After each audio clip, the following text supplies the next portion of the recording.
Buenos días a todos, ¿qué tal estáis? ¿Cuánto tiempo desde el jueves que no nos vemos?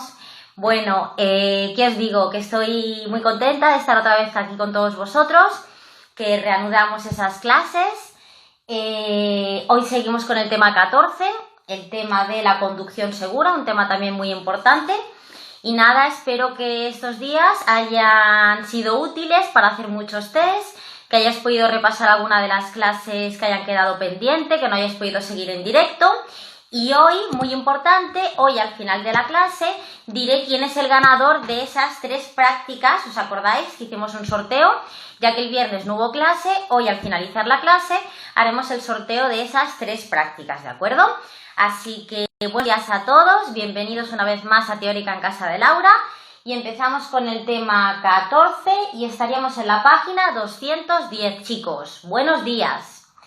Bien, vamos a empezar hablando de peligros concretos de la vía, ¿de acuerdo? Peligros concretos de la vía. Y nos dice, la circulación no siempre se desarrolla en condiciones óptimas. La carretera tiene curvas, el asfalto no está en buenas condiciones, la visibilidad no es la mejor. Por lo tanto, el conductor debe estar preparado para afrontar estas situaciones potencialmente peligrosas con éxito, para lo que debe adaptar el tipo de conducción a la vía y prever cualquier circunstancia que pueda suponer un riesgo. Lo más importante es mantener siempre el control de nuestro vehículo y evitar cualquier situación que pueda suponer un peligro. Y empezamos hablando, dentro de esos peligros que tiene la vía, empezamos hablando de las curvas, ¿de acuerdo? Bien. Dice, las curvas son tramos peligrosos porque el vehículo se ve sometido a la fuerza centrífuga que actúa desplazándolo hacia el exterior de la curva y es la responsable en la mayoría de los casos de que se salga el vehículo de la calzada. Os van a hablar de dos fuerzas que se generan cuando trazamos una curva. Por un lado tenemos la fuerza centrípeta. La fuerza centrípeta sería la que originamos nosotros cuando giramos el volante, ¿de acuerdo? Cuando giramos el volante, originamos la fuerza centrípeta. Si no giráramos el volante, la fuerza centrífuga nos sacaría de esa curva, ¿de acuerdo? Haría que nos hiciéramos un recto, ¿sí? Por lo tanto, cuando tomamos una curva se generan dos fuerzas. La centrípeta, que es la que originamos nosotros al girar el volante, y por otro lado la centrífuga, ¿de acuerdo? Aquí os he hecho un dibujito en la pizarra para que tengáis la idea más clara. Aquí lo veis. Cuando nosotros giramos el volante, originamos la fuerza centrípeta, ¿de acuerdo? Y si no giramos el volante, o si vamos muy rápido, nos iríamos rectos por la fuerza centrífuga. Normalmente en los test os hablan de la fuerza centrífuga, ¿de acuerdo? Y tenemos que saber que esa fuerza, la fuerza centrífuga, será mayor cuanto mayor sea la velocidad. Es decir, si vamos más rápido, la fuerza centrífuga será mayor. ¿Qué más? Cuanto más cerrada sea la curva. Si el radio de la curva es muy cerrado, la fuerza centrífuga también será mayor. Y también dependerá la masa del vehículo. Cuanto mayor sea el peso del vehículo, mayor fuerza tendrá la fuerza centrífuga. Cosas importantes a la hora de trazar una curva. ¿Qué tenemos que saber? Pues bien, antes de entrar en una curva, tenemos que adecuar la velocidad del vehículo y si hace falta cambiar una marcha más corta. Cuando cambiamos una marcha más corta, recordar que utilizábamos el motor como freno, ¿de acuerdo? El motor como freno que actuaba sobre las ruedas motrices. Si es necesario frenar, lo haremos antes de entrar en esa curva, ¿de acuerdo? Si hace falta frenar, lo ideal es que frenemos antes de entrar en ella. Y por último nos dice que nos tenemos que ceñir al máximo al borde derecho de la calzada. Sobre todo, además, si estamos hablando de curvas de visibilidad reducida, para que el cruce con el otro vehículo se haga con seguridad. Ahora hablamos durante el desarrollo de esa curva, cómo tenemos que circular durante el desarrollo de esa curva. Pues bien, nos dice que tenemos que girar el volante con suavidad, sin cruzar las manos, muy importante. Acordar que las manos tenían que estar a las 3 menos cuarto o a las 2 menos 10, ¿de acuerdo? Evitar movimientos de volante, aceleraciones y frenazos bruscos. Y por último, tenemos que acelerar suave y progresivamente desde el inicio de la curva para recuperar motricidad y ayudar al vehículo a trazar la misma, a trazar la curva. Y por último, ¿cómo tendríamos que salir de esa curva? ¿Cómo tendríamos que salir? Pues bien, nos dice que tenemos que girar con suavidad el volante para enderezar la dirección, para poner otra vez el volante recto. Y aumentaremos progresivamente la velocidad adaptándola al nuevo trazado de la vía. ¿Qué puede pasar cuando tomamos una curva? Pues dependiendo de la velocidad, como hemos dicho, dependiendo del radio de la curva o de la masa del vehículo, podríamos derrapar, ¿de acuerdo? Os van a hablar de derrapes. Y ahora os tenéis que quedar con dos cositas que os voy a comentar ahora. Bien, por un lado, el derrape se puede producir de las ruedas traseras o de las ruedas delanteras. Pues bien, os comento la pregunta y la respuesta de test.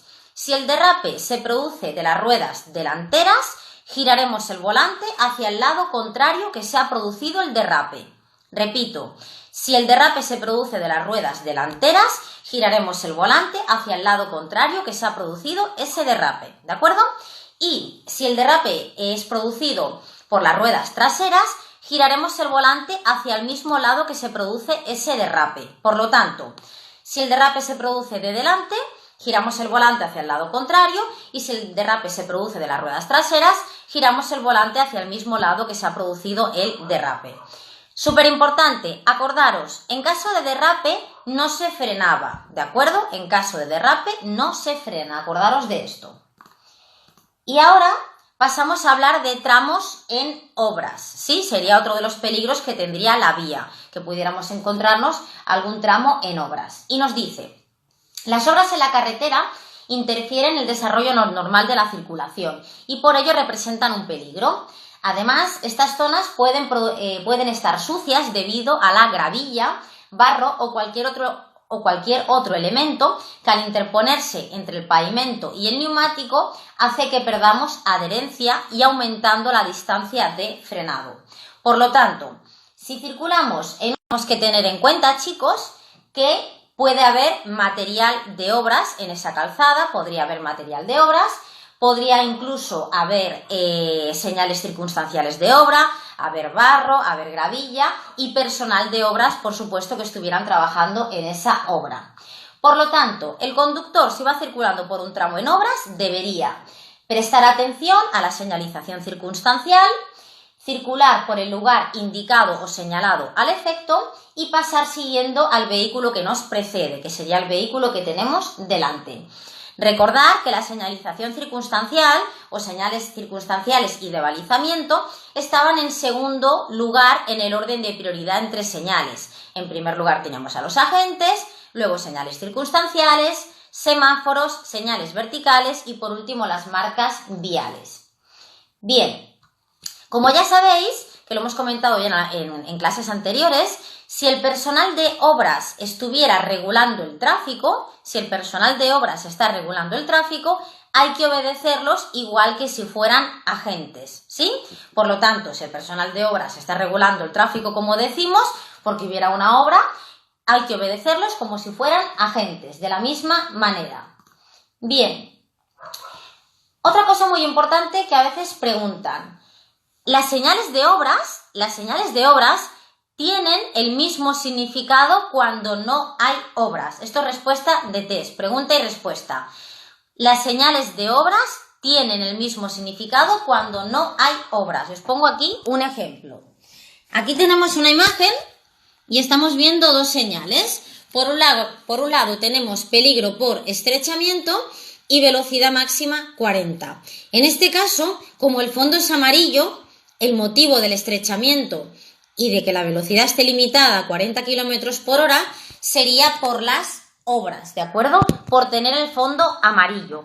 Pero si le quitamos el fondo amarillo a las dos señales siguen significando lo mismo: peligro por estrechamiento y velocidad máxima 40. Así que recordad, las señales de obras tienen el mismo significado cuando no hay obras. Y por otro lado, las marcas viales, las marcas que tenemos en el suelo, son de color amarillo, ¿de acuerdo? Que también sería respuesta de test. Bien, para delimitar las obras nos podemos encontrar señales de balizamiento, como por ejemplo reflectantes, paneles direccionales, conos, balizas. También podríamos tener señales luminosas, como por ejemplo luces rojas o amarillas no intermitentes o incluso intermitentes, y de defensa, que serían barreras rígidas, portátiles o barreras metálicas. Os pongo aquí una imagen para que os hagáis una idea. Estos serían tipos de señalizaciones, en este caso de balizamiento, que nos podríamos encontrar señalizando una obra en la calzada, en la vía. Bueno, la señal de la gravilla. La señal de la gravilla significa lo mismo, tanto cuando hay obras como cuando no hay obras. La señal que tenemos por aquí, señal de gravilla. Y recordar que con esta señal, que la preguntan con frecuencia, teníamos que hacer dos cositas. Por un lado, moderar la velocidad, ¿de acuerdo? Moderar la velocidad porque una piedra podría saltar y rompernos un cristal. Y por otro lado, lo que teníamos que hacer es aumentar la distancia de seguridad con el vehículo que tenemos delante. O sea, si nos preguntan por la señal de gravilla, precauciones, por un lado, moderar la velocidad y aumentar la distancia de seguridad. Y ahora pasamos a hablar de la conducción nocturna. Nos dice, la conducción nocturna requiere adoptar una serie de precauciones específicas, debiendo estar tanto los elementos transparentes del vehículo como los dispositivos de alumbrado y señalización óptica limpios y en perfecto estado para poder ver y ser vistos. Acordaros que la finalización del alumbrado era ver y ser vistos. Por lo tanto elementos transparentes, se refiere a los cristales, como alumbrado y señalización óptica, todo tendría que estar limpio. Y os paso un vídeo sobre la conducción nocturna. Os enseño un vídeo y os lo pongo por aquí. La conducción nocturna. La visión nocturna siempre... A ver, un segundo, chicos, que le doy voz. Vale. Es peor que la diurna, dando como resultado que la conducción nocturna sea mucho más peligrosa que la diurna. Esto es así porque la zona iluminada por la luz de carretera o la luz de cruce es más pequeña que la zona que se abarca con la luz natural del día. Se aprecian peor las distancias, las personas, los objetos y los vehículos y existe peligro de deslumbramiento.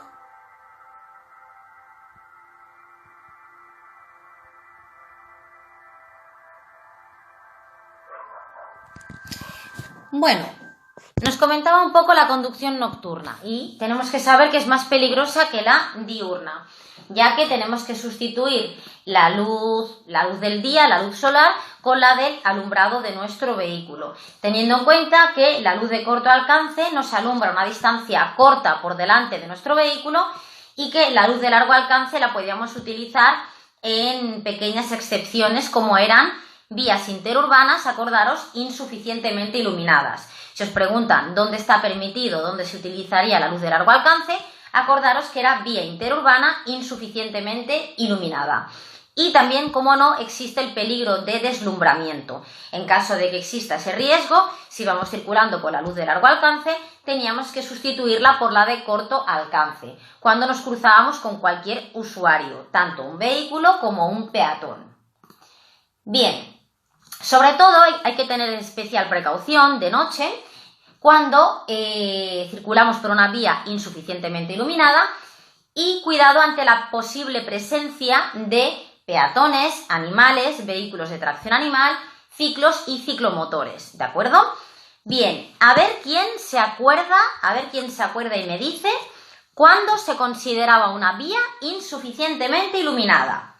Acordaros en el tema del alumbrado que dijimos que una vía se consideraba insuficientemente iluminada cuando, a ver si alguien lo recuerda, cuando, tiene una respuesta un poquito más larga, ¿eh? Se consideraba una vía insuficientemente iluminada cuando no se podía leer, ¿os acordáis? Cuando no se podía leer una placa de matrícula muy bien a 10 metros, muy bien, cuando no se podía leer una placa de matrícula a 10 metros, súper bien. Y no se distingue un vehículo a 50 metros pintado de color oscuro. Súper bien, chicos, así me gusta. Se considera una vía insuficientemente iluminada cuando no se podía leer una placa de matrícula a 10 metros o no se distingue un vehículo pintado de oscuro a 50 metros. Muy bien. ¿Qué más? Muy importante, que os lo preguntan. Cuando circulamos de noche, tenemos que circular a una velocidad, no dice a cuál, dice a una velocidad que permita detener nuestro vehículo dentro de los límites de nuestro espacio iluminado. ¿A qué se refiere?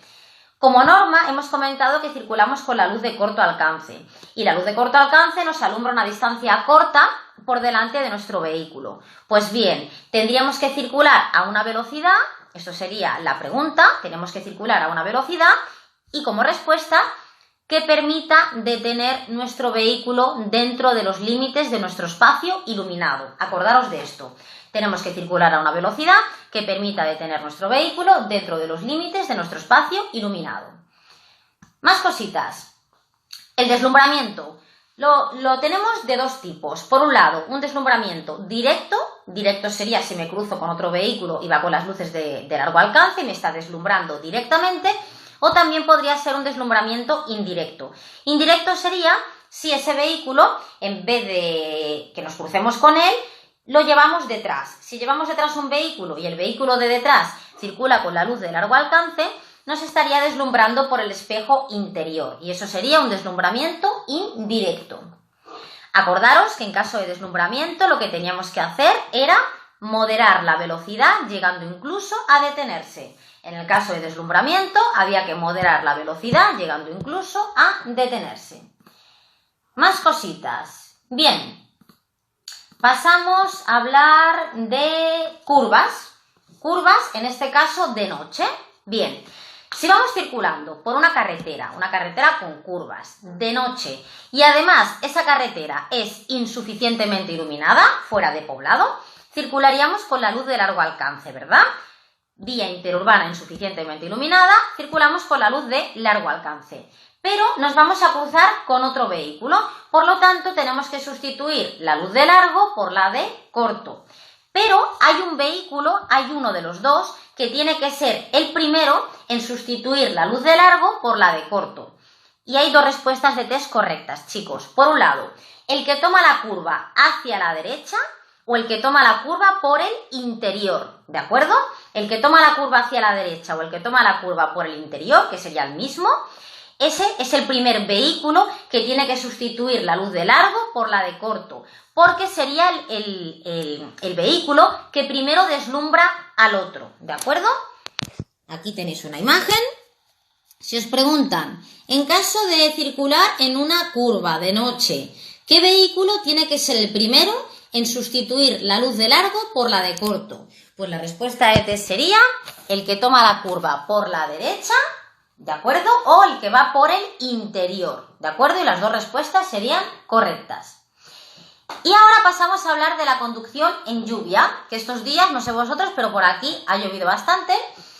Y bueno, vamos a hablar de los peligros, de las precauciones que tenemos que tener a la hora de conducir con lluvia.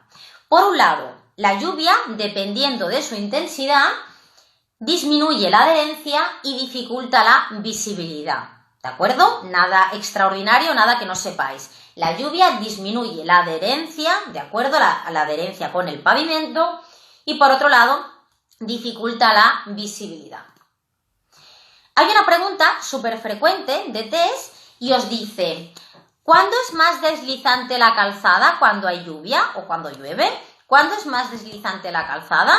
Pues bien, la respuesta de test es cuando caen las primeras gotas de agua tras un largo periodo de tiempo sin haber llovido. Repito, ¿cuándo es más deslizante la calzada con lluvia? ¿Cuándo es más deslizante? Respuesta de test, cuando caen las primeras gotas de agua tras un largo periodo de tiempo sin haber llovido. ¿Por qué? Os podéis preguntar. ¿Por qué cuando caen esas primeras gotas? Por la suciedad que habría en la propia calzada, en el suelo. Esa suciedad, ese polvo, esa grasa, ese barro, cuando empiezan a caer las primeras gotas de agua, se empieza, digamos, a reblandecer. Por lo tanto, en esos primeros momentos, cuando caen esas primeras gotas, es cuando es más deslizante la calzada. ¿Qué más cositas hablamos de la lluvia? Bueno, lo hemos comentado en alguna clase, que hablaríamos del aquaplaning. Seguramente en test ya os ha salido y ya tenéis una idea de lo que es. El aquaplaning es un fenómeno que se produce cuando el neumático no está tocando la calzada. Lo que tenemos entre el neumático y la calzada sería una película de agua, ¿de acuerdo?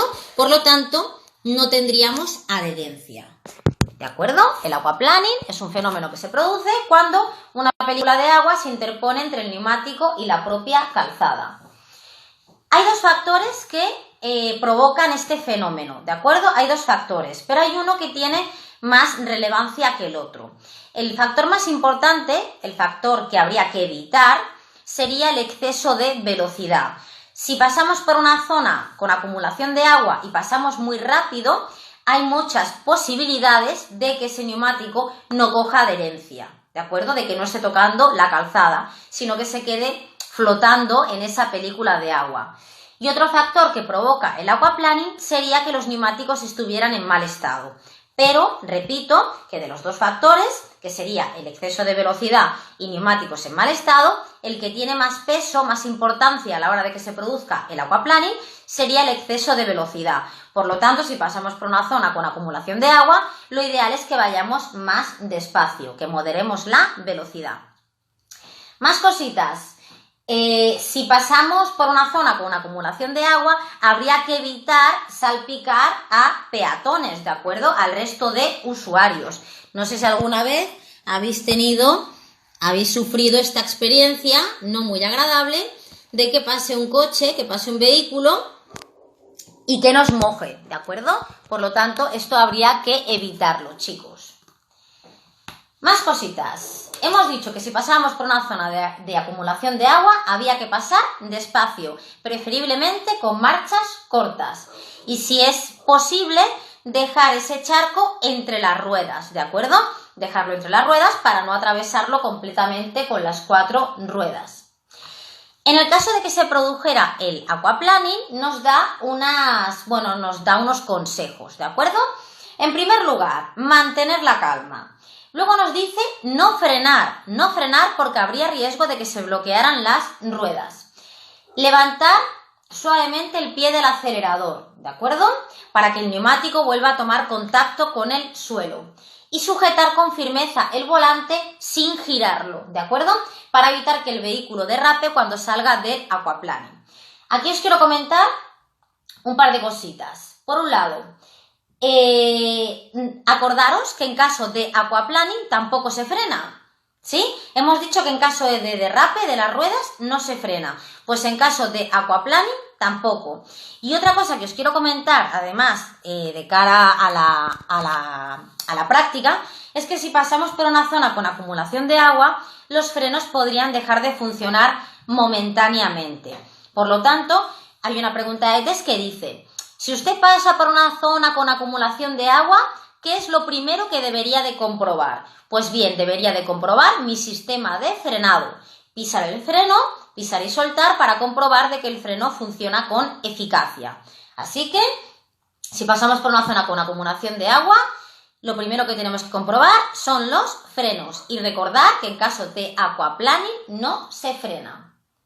Bien, ¿qué más? La lluvia, como estamos comentando, nos reduce la visibilidad, nos reduce la adherencia. Por lo tanto, en el caso de la visibilidad, ¿qué tendríamos que hacer para contrarrestar estas situaciones? Nos dice que encendamos las luces, el alumbrado que corresponda en cada momento. Si creemos que tenemos que encender corto alcance, pues como mínimo posición y corto alcance. ¿Que creemos necesario encender las antinieblas? Pues dependiendo de la intensidad de la lluvia, también encenderemos las antinieblas, las delanteras, y acordaros que si la lluvia era muy intensa, había que encender también la antiniebla trasera del vehículo. También usaremos el limpia parabrisas, ¿de acuerdo? Y utilizaremos la aireación y la luneta térmica. Los días de lluvia, como ya habréis experimentado alguna vez, al montarnos en el coche veréis que los cristales se empiezan a entelar, a empañar. Por lo tanto, utilizaremos el aire para desempañar tanto el parabrisas como para desempañar la luneta térmica, que es la que tenemos en la parte trasera. Y ahora, bueno, antes de pasar con la nieve, os quiero comentar otra pregunta de test que preguntan mucho. Y es, ¿Cuánto aumenta la distancia de frenado con lluvia? Seguro que la tenéis que saber. Venga, a ver quién me la dice. ¿Cuánto aumenta la distancia de frenado con lluvia? ¿Cuánto aumenta la distancia de frenado con lluvia? A ver quién me contesta, chicos, que esto lo preguntan mucho. La distancia de frenado con lluvia aumenta. A ver quién me lo dice, quién me contesta el primero. El doble, súper bien. La distancia de frenado con lluvia aumenta el doble. Pregunta súper frecuente de test. Luego hablaremos, que habéis puesto por aquí 10 veces, hablaremos de que la distancia de frenado aumenta 10 veces más de lo normal en el caso de del hielo. Cuidado, no se puede confundir. En el caso de la lluvia, la distancia de frenado aumenta el doble. Y es en el caso del hielo cuando la distancia de frenado aumenta 10 veces más de lo normal. Bueno, hemos dejado la lluvia atrás y ahora nos viene, chicos, la nieve. Hablamos de la nieve. La nieve, a efectos, digamos, a consecuencias, es muy similar, es muy parecido a la lluvia. Por un lado, disminuye la adherencia y por otro lado tenemos también esa pérdida de visibilidad. Os van a preguntar cuándo es más deslizante la calzada, cuándo es más deslizante la calzada en el caso de la nieve. Pues la respuesta es muy similar a la de la lluvia. Si con la lluvia la calzada era más deslizante cuando caían las primeras gotas de agua, en el caso de la nieve, la calzada es más deslizante cuando caen los primeros copos de nieve, ¿de acuerdo? Ya lo diré, la adherencia, ¿de acuerdo? La calzada es más deslizante cuando caen los primeros copos de nieve, ¿de acuerdo? En el caso de la nieve. Y tenéis también bastantes preguntas de test sobre cómo tenemos que arrancar en el caso de nieve, cómo tenemos que arrancar, cómo tenemos que circular, cómo tenemos que subir una pendiente y cómo tenemos que bajar una pendiente. Pues bien, quedaros con lo que os voy a comentar, chicos, porque os voy a comentar 4 cositas. En primer lugar, vamos a empezar cómo tenemos que arrancar con nieve, cómo tenemos que arrancar ese coche, iniciar la marcha. Bien, en primer lugar, las ruedas tienen que estar rectas. O sea, como respuesta de test ya sería ruedas rectas. Y nos dice que tenemos que hacerlo a una velocidad larga. Pero aquí quiero explicaros una cosa. Cuando hablamos de velocidades largas, estaríamos hablando, pues no sé, de la tercera, estaría yo un poco en tierra de nadie, tercera, cuarta, quinta, sexta. Y las marchas cortas serían primera, segunda y la tercera, ¿no? La tercera, digamos, que está entre una marcha larga de las cortas, ¿de acuerdo? ¿Sí? La tercera sería una marcha larga de las cortas y también sería la tercera una marcha corta de las largas. Espero que me esté explicando y me estéis entendiendo. Cuando nos dice que en nieve tenemos que arrancar, iniciar la marcha con las ruedas rectas y una marcha larga, no se está refiriendo a las marchas largas de verdad, no se está refiriendo a que inicies la marcha ni en quinta, ni en cuarta, ni en sexta, ¿de acuerdo? Se está refiriendo a que lo hagas en una marcha larga de las cortas. Las marchas largas de las cortas serían la segunda y la tercera. Las marchas largas de las cortas serían la segunda y la tercera. ¿Qué pasa con la primera marcha, chicos? La primera marcha es la marcha que tiene más fuerza. Para iniciar la marcha, como norma, siempre iniciaremos la marcha en la primera velocidad, en la primera marcha. Pero en el caso de la nieve, como la primera tiene tanta fuerza, podríamos provocar que de tanta fuerza que tiene, las ruedas no cogieran adherencia, empezaran a patinar y el vehículo, el coche, se nos quedará encallado en la nieve y no consiguiéramos sacar ese vehículo. Por lo tanto, ¿cómo arrancaremos con nieve? Respuesta de test, con las ruedas rectas de nuestro vehículo y con una marcha larga. Pero repito, cuando esa respuesta de test dice marcha larga, se está refiriendo a las marchas largas de las cortas, o sea, segunda o tercera. Os van a preguntar cómo circularemos con nieve. Circulación normal. Aquí ni subimos pendiente ni bajamos pendiente. ¿Cómo circularemos con nieve? Pues bien, circularemos con marchas largas porque son más compatibles con la adherencia.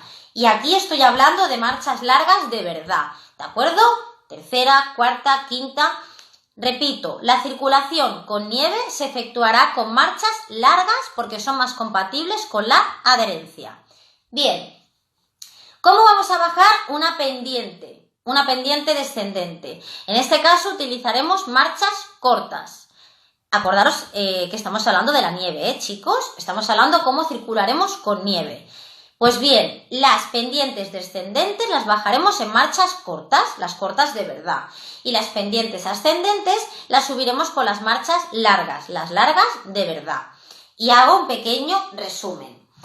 Estamos hablando de cómo circularemos, cómo tenemos que arrancar el coche con nieve, ¿de acuerdo? Pues bien, arrancamos el coche con las ruedas rectas en una marcha larga de las cortas, ¿de acuerdo? Segunda o tercera. La circulación normal con nieve se hará con marchas largas porque son más compatibles con la adherencia. Las pendientes descendentes las bajaremos en marchas cortas, así utilizaremos el motor como freno, y las pendientes ascendentes las subiremos en marchas largas. Quedaros porque preguntan sobre todo esto, ¿vale, chicos? Y a veces cuando hay nieve y después sale el sol se refleja en esas superficies brillantes y nos podría deslumbrar. Para combatir ese deslumbramiento, por un lado tenemos el parasol, que es el que tenemos en la parte superior de nuestro vehículo, tenemos el parasol, o también podríamos utilizar gafas de sol. ¿Qué pasaría si tuviéramos nuestros cristales, tanto parabrisas como los laterales, como la luneta, cubiertos de nieve? ¿Qué pasaría? Pues que no nos podríamos poner a circular si tenemos los cristales cubiertos de nieve o en el caso también de hielo. Los tendríamos que limpiar antes de iniciar la marcha. Y mucho cuidado, porque habría que limpiarlos todos. No valdría únicamente con limpiar el parabrisas, ¿de acuerdo? Habría que limpiar todos los cristales antes de ponernos en movimiento. ¿Qué pasa si circulamos con nieve? Y, a ver, que yo os enseñe. A ver, que me he ido muy atrás, pero os quiero enseñar una imagen. ¿Qué pasa si circulamos con nieve y nos encontramos con esta señal, chicos? ¿Qué pasaría? Pues pasaría que nos están diciendo con esa señal que las cadenas son obligatorias, ¿de acuerdo? Las cadenas son obligatorias. A ver quién me responde. ¿En qué ruedas habría que colocar las cadenas, chicos? ¿En qué ruedas hay que colocar las cadenas para la nieve? A ver, las cadenas deben de colocarse. ¿En qué ruedas, chicos? ¿En qué ruedas se tienen que colocar las cadenas? ¿En qué ruedas? Venga, que esta la preguntan mucho también. ¿En qué ruedas colocamos las cadenas? Muy bien, en las ruedas motrices, ¿de acuerdo? Recordar que ruedas motrices por norma son 2. Podrían ser las 4, pero por norma son 2. Si la rueda motriz de nuestro vehículo eran las ruedas delanteras, quería decir que el vehículo funcionaba por tracción, que las ruedas delanteras son las que originaban el movimiento del vehículo.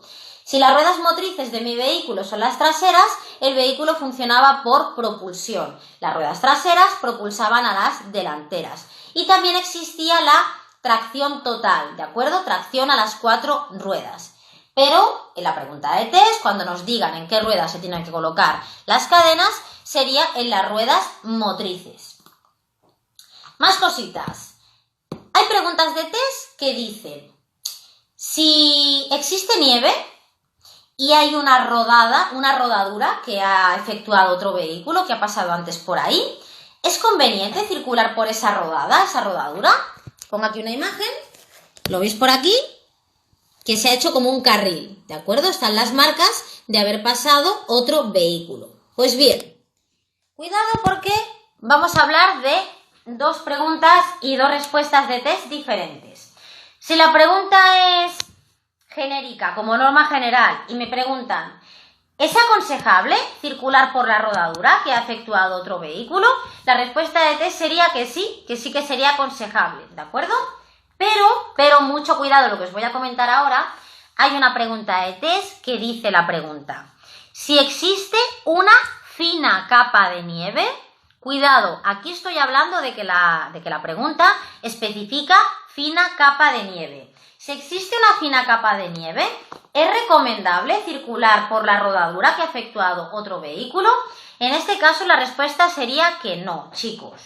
Mucho cuidado. Si me lo preguntan como norma general, sin especificarme nada, si me preguntan si es recomendable, aconsejable circular por la rodadura, por la marca que ha hecho otro vehículo, la respuesta es que sí. Pero si me hablan de esa fina capa de nieve, la respuesta sería que no sería recomendable. Bien, en el caso de que existiera nieve en la calzada, tendríamos que reducir la velocidad, aumentar la distancia de seguridad con el vehículo que tenemos delante, utilizar el freno de forma suave y lo menos posible, y mantener los neumáticos en un buen estado con una presión correcta y el suficiente dibujo. Bueno, hemos hablado de la lluvia, hemos hablado de la nieve y ahora pasamos a hablar del hielo, chicos. Hablamos del hielo. Cuando existe hielo en la calzada se deben tomar las mismas precauciones que si conducimos con nieve, ¿sí? Las mismas precauciones que tomamos con nieve las tomaremos en el caso del hielo. Además, al conducir por pavimento deslizante, debido al hielo o a la nieve, se debe tener una especial sensibilidad en el manejo tanto del volante como del freno acelerador embrague. ¿De acuerdo? En el caso de que podamos prever, en el caso de que sospechemos de que pueda haber hielo en la calzada, tenemos que ser muy sensibles, muy delicados, tanto con la dirección como con el acelerador, freno y el embrague. ¿Cómo podemos sospechar, cómo podemos tener indicios de que existe hielo en la calzada? Os voy a enseñar un par de señales que ya conocéis. Aquí tenemos, por un lado, peligro por nieve o hielo. Acordaros que por definición nos decía las dos cosas, peligro por nieve o hielo, y en este caso nos habla de pavimento deslizante. ¿De acuerdo? La señal habla de peligro por pavimento deslizante. Pero como tenemos un panel complementario con la palabra hielo, aquí podemos decir que tenemos pavimento deslizante por hielo. ¿De acuerdo? En ese caso nos está especificando la señal a través del panel complementario que el pavimento está deslizante por hielo. Bien, ante la presencia de hielo, o sea, ¿cómo puedo yo prever esa existencia de hielo? Pues sobre todo en zonas húmedas, ¿de acuerdo? Zonas húmedas, zonas sombrías u orientadas al norte, donde apenas les llega el sol. En los puentes y pasos elevados y bajo ellos, en los badenes, ¿de acuerdo? Recordad que el badén era el que iba para abajo y el resalto era el que iba para arriba. Al notar la dirección floja, es decir, si notamos que el volante va más suave de lo habitual, de lo normal, es un indicio también de que podría haber hielo. O cuando nos lo indique una de estas dos señales que hemos visto en pantalla. También tenemos que tener en cuenta que la época del año nos lo está diciendo todo, la época del año y la temperatura que tengamos en ese momento. Si nos encontramos en pleno agosto con esta señal, pues chicos, que no cunda el pánico porque no hay hielo, ¿de acuerdo? Pero si nos encontramos con esa señal en los meses de invierno, los meses donde más frío hace, a primeras horas de la mañana, que ha caído toda la helada de la noche, cuando las temperaturas han sido más bajas, sí que tendríamos que tener precaución ante la existencia de hielo. Como hemos comentado antes, si teníamos los cristales cubiertos de nieve o en este caso de hielo, tendríamos que limpiarlos todos antes de iniciar la marcha. ¿Qué más? ¿Qué más? Y ahora pasamos a lo que hemos comentado antes. Nos pueden preguntar cuánto aumenta la distancia de frenado con hielo. En este caso, la respuesta de test sería 10 veces más de lo normal. Acordaros, la distancia de frenado con lluvia aumentaba el doble, pero la distancia de frenado con hielo aumentaba 10 veces más de lo normal. Hemos visto la señal que obligaba a poner cadenas y hemos dicho que esa señal me obliga a poner cadenas en las ruedas motrices. Os pueden preguntar si hay otro dispositivo que pueda sustituir a las cadenas. y que sepáis que sí. Por un lado tenemos los neumáticos con clavos. Los neumáticos con clavos, que no sé si aquí lo terminaréis de apreciar bien en la imagen, sí que lo veis. Esto que veis por aquí serían los clavos, ¿de acuerdo? Esos neumáticos con clavos, esos clavos tienen una superficie de 2 milímetros de saliente, sustituirían a las cadenas. Los neumáticos con clavos sustituyen a las cadenas y los neumáticos de invierno, que también os pueden preguntar por ellos, los neumáticos de invierno también sustituyen a las cadenas. Por lo tanto, sustituyen a las cadenas los neumáticos con clavos y los neumáticos de invierno, neumáticos de nieve. A lo mejor en alguna pregunta de test os han hablado de unos sprays. Si los sprays, unos sprays que se utilizarían, que se aplicarían sobre el neumático. Estos sprays no sustituyen a las cadenas, no sustituye a los neumáticos con clavos y no sustituye a los neumáticos de invierno. Por lo tanto, el spray, chicos, el spray no sustituye a las cadenas. ¿Qué más? Y ahora vamos a hablar de la conducción con niebla, que sería otra condición atmosférica adversa, la niebla. Pues bien, os voy a poner un vídeo para que veáis lo densa que puede llegar a ser la niebla.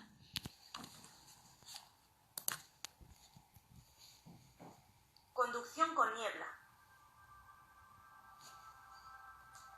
La niebla es muy peligrosa, pues disminuye tanto la adherencia, ya que el pavimento está húmedo, como la visibilidad.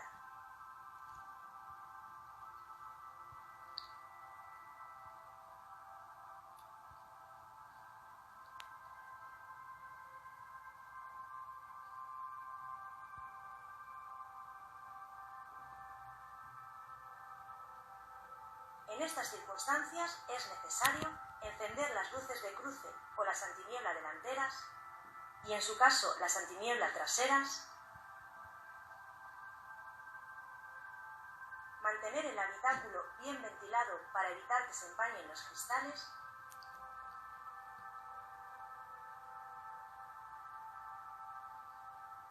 adaptar la velocidad al campo de visión y al estado de la calzada, y aumentar la distancia de seguridad.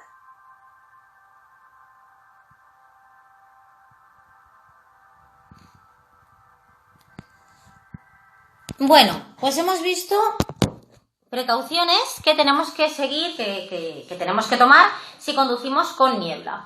Por un lado, nos dice que tenemos que encender el alumbrado que corresponda. Corto alcance, antiniebla delantera, antiniebla trasera.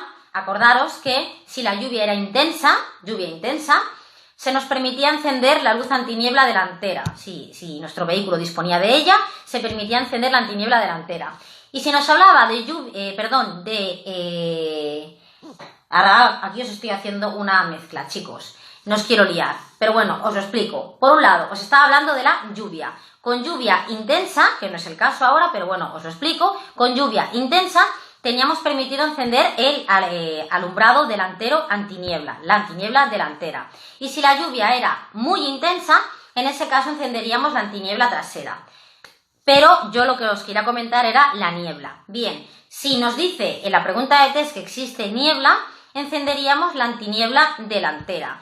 Pero si nos habla de niebla densa, importante, niebla densa, ahí es cuando sería obligatoria la antiniebla trasera de nuestro vehículo, pero nos tendría que decir que la niebla es densa. Bien, en el caso de que circuláramos con niebla, tendríamos que prestar especial atención a las marcas viales, las marcas del suelo, y si existieran señales de balizamiento, también. Evitar los adelantamientos si no existe suficiente visibilidad. Acordaros que si no teníamos visibilidad, estaba tanto prohibido como adelantar, girar a la izquierda, como hacer un cambio de sentido. Y extremar la precaución al aproximarnos a las intersecciones. Bien, y como habéis visto en el vídeo, la niebla tanto disminuye la visibilidad como disminuye la adherencia, porque sería una humedad que luego iría a pasar a la calzada y haría que la calzada también fuera más deslizante por esa humedad que al fin y al cabo sería agua. Y vamos terminando y pasamos a hablar de la conducción con nubes de polvo o de humo, ¿sí? Nubes de polvo o de humo. Esta nube de polvo o de humo sería repentina, es decir, vamos circulando y de repente atravesamos como una nube, ¿de acuerdo? Tendríamos que tomar las mismas precauciones que si fuéramos circulando con niebla. Utilizar en ese momento el alumbrado que sea recomendable, el alumbrado de corto alcance, antiniebla. Y ahora pasamos a hablar de la conducción con viento lateral, que sé que tenéis muchas preguntas también acerca del viento. Bien, el viento sobre todo es peligroso cuando sopla de manera transversal, lateral, transversal. Es cuando es más peligroso el viento y cuando más lo podemos sentir en nuestro vehículo. Y además, si en ese momento estamos adelantando a un vehículo más grande, un vehículo más voluminoso. Si os fijáis aquí, el turismo estaría adelantando al camión y si existe viento lateral, viento transversal, se genera un fenómeno. Ese fenómeno que se produce es que nos sentimos absorbidos por el vehículo voluminoso. Es como si el camión de repente nos absorbiera. Esto sucede con viento lateral, como os comento, y al adelantar a un vehículo voluminoso, ¿de acuerdo? Los vehículos que se ven más afectados a consecuencia del viento serían los vehículos con remolque, que os lo pueden preguntar, automóviles con remolque, y los vehículos de dos ruedas, como motocicletas, ciclomotores, bicis. Y en el caso de viento tenemos que prever posibles desprendimientos de árboles, ramas. Tendríamos que mantener la trayectoria tirando del volante en sentido contrario al del viento. Y por último, disminuir la velocidad, circular más despacio en marchas más cortas. Y os comento cositas que os van a preguntar, cositas sobre el viento, preguntas y respuestas de test. Pregunta de test. Si sopla viento de la derecha, a ver quién me la contesta. Si sopla viento de la derecha, ¿para dónde giramos el volante? ¿Para qué lado? Si sopla viento de la derecha, ¿para qué lado giramos el volante? Si sopla viento de la derecha, giramos el volante hacia el lado derecho o izquierdo, chicos.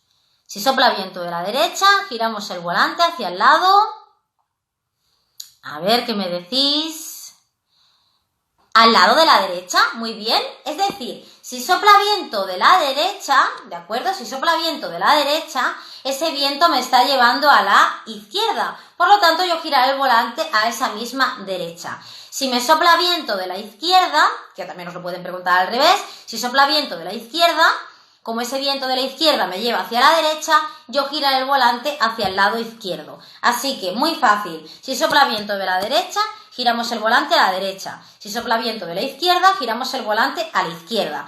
Y si la pregunta no especifica ni un lado ni otro, si la pregunta me dice, sopla viento, ¿hacia qué lado tiene que girar el volante? La respuesta sería en sentido contrario al del viento, ¿de acuerdo? En sentido contrario al del viento. Tenemos la señal de peligro por fuerte viento en dirección transversal, que ya sabéis cuál es. Y también tenemos esta manga, que seguramente habéis visto alguna vez, que se infla en la dirección y sentido del viento, ¿de acuerdo? Bueno, pues ya casi lo tenemos. Y vamos a hablar ya, por último, terminando, vamos a hablar del sol. Dice, el sol puede deslumbrar si sus rayos inciden directamente o después de reflejarse en superficies brillantes o húmedas sobre los ojos del conductor. El sol, chicos, puede ser muy molesto. Para protegernos del sol, por un lado tenemos el parasol, que lo hemos comentado, y los cristales deben estar perfectamente limpios. Y aparte del parasol, también podríamos utilizar gafas de sol. Bien, una cosita sobre las gafas de sol. Las podemos utilizar, pero solo durante el día, ¿de acuerdo? Solo durante el día. Por la noche y en túneles estarían prohibidas. Por la noche y en túneles estarían prohibidas. Y ya para terminar, hablamos del calor, ¿de acuerdo? Y para que tengáis una idea, nos dice que hay una diferencia de 10 grados de temperatura en verano en un coche oscuro a un coche claro. O sea, el coche oscuro tendría 10 grados más que ese coche claro. 10 grados de diferencia. Esto es mucho. También os pueden preguntar cuál sería la temperatura ideal para llevar dentro de nuestro habitáculo, dentro del coche. Una temperatura agradable que sería entre unos 20 y 23 grados aproximadamente. Entre 20 y 23 grados sería una temperatura óptima, una temperatura ideal para ir circulando, para que, bueno, estuviéramos a gusto y por otro lado también retrasar la fatiga. En el caso de que tuviéramos calor, chicos, la fatiga aparecería con más facilidad. Además, si aumenta la fatiga, ¿qué nos estaría también aumentando? A ver quién me lo dice esto. Si aumenta la fatiga, también aumentaría el sueño con el calor y aumentarían las distracciones. Si aumentan las distracciones, aumenta la fatiga, aumentan los errores y aumenta el sueño, ¿qué es lo que está aumentando realmente, chicos? ¿Qué aumenta? A ver quién me lo sabe contestar esto. Si tenemos fatiga, estaría aumentando a ver, que doy una pista, a ver, ¿qué aumentaría? Sí, nos dice el riesgo, por supuesto, aumentaría el riesgo, pero me refería al tiempo de reacción, chicos, muy bien. Es decir, si mi tiempo de reacción, si el vehículo, como decíamos, tiene una temperatura elevada, si tenemos calor dentro de nuestro vehículo, esto aumenta la fatiga, ¿de acuerdo? Aumenta los errores, aumenta las distracciones, incluso nos dice que aumenta la hostilidad y la agresividad, pero relacionarlo con que lo que estaría aumentando es el tiempo de reacción. Si tenemos calor, aumentaría el tiempo de reacción. Muy bien, chicos. Y bueno, hemos terminado, hemos visto el tema ya, hemos terminado con el tema 14, que era el tema de la conducción segura. Y ahora, antes de despedirme de vosotros, que no se me olvida que tengo que dar el nombre del ganador de esas 3 prácticas, os voy a hacer alguna preguntita de test a ver cómo ha quedado el tema. Espero que hayáis hecho deberes, en estos días. A mí se me han hecho súper largos, no sé a vosotros, pero estaba deseando de que llegara el día de hoy para volver a veros y a dar clase. A ver,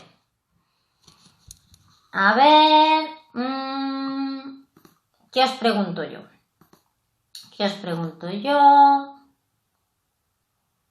Bien, pregunta, ahí va. ¿Cómo se debe actuar cuando las ruedas traseras derrapan? ¿Cómo se debe actuar cuando las ruedas traseras derrapan? Respuesta A. Agarrar el volante fuerte sin girarlo. Repito, respuesta A. Agarrar el volante fuerte y no girarlo, sin girarlo. Respuesta B. Girar el volante hacia el lado contrario. Respuesta B. Girar el volante hacia el lado contrario. Y respuesta C.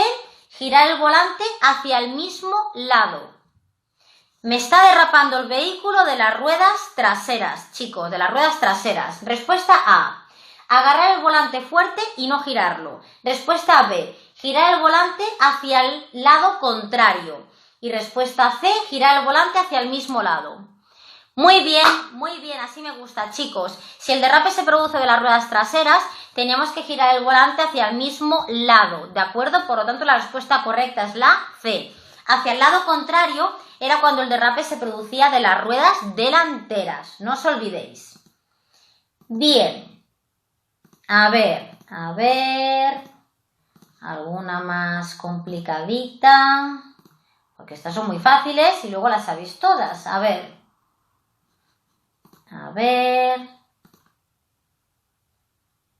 Bien, esta sobre todo, para que la tengáis en cuenta, bueno, vamos allá, vamos a por la pregunta. Dice, si está lloviendo, ¿a qué prestará especial atención si conduce una moto? Si está lloviendo, ¿a qué prestará especial atención si conduce una moto? Respuesta A. A las marcas viales que son muy resbaladizas. Respuesta B. A que se puede mojar el motor. Y respuesta C. A que disminuye el tiempo de reacción. Repito, si está lloviendo, ¿a qué prestaremos especial atención si vamos en moto? Respuesta A, a que las marcas viales son muy resbaladizas. Respuesta B, a que el motor se pueda mojar, a que el motor se moje. Y respuesta C, que disminuya el tiempo de reacción. Muy bien, chicos, así me gusta, a tope. A que las marcas viales son muy resbaladizas. La respuesta correcta es la A, ¿de acuerdo? Tenerlo en cuenta, no debería de ser así ni mucho menos, pero las marcas viales son resbaladizas y en el caso de que vayamos en una moto tendríamos que tener esa precaución. Bien, ¿me da tiempo de preguntaros algo más? ¿Algo más? Bueno, venga, una última. Si conduce con lluvia, respuesta A, disminuye la distancia de frenado. Respuesta C, aumenta la distancia de frenado. Y respuesta C, aumenta el tiempo de reacción. Respuesta A, disminuye la distancia de frenado. Respuesta B, aumenta la distancia de frenado. Y respuesta C, aumenta el tiempo de reacción. En el caso de la lluvia. Y la respuesta correcta, muy bien, es la respuesta B. Aumenta la distancia de frenado. ¿De acuerdo? ¿Y cuánto aumentaba, chicos, la distancia de frenado con lluvia? Aumentaba el doble. Súper bien, así me gusta. Bueno, pues a ver. ¿Quién ha sido el ganador? ¿Quién es el ganador o la ganadora de esas 3 prácticas? Además, lo quiero enseñar en pantalla. Nos han llegado fotos, nos han llegado vídeos, nos han llegado boomerangs súper divertidos, súper originales, pero bueno, solamente podía haber un ganador, chicos. Así que el ganador de esas 3 prácticas sería una chica de Zaragoza que se llama Ainhoa. Así que Ainhoa, felicidades, enhorabuena porque eres la ganadora de esas 3 prácticas. Ainhoa.r.a.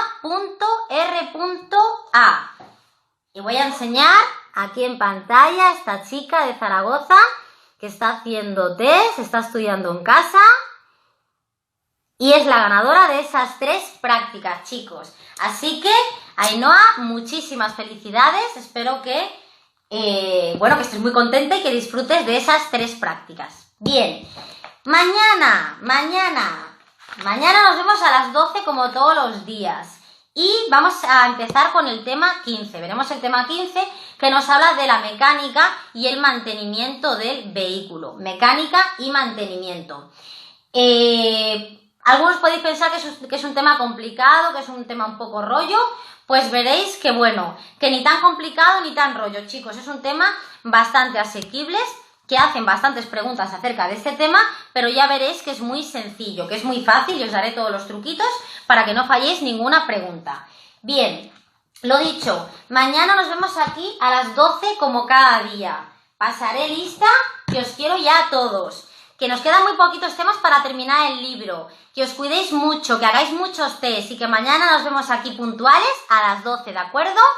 Así que un besazo y feliz tarde, chicos, que vaya muy bien. Hasta mañana. Adeu.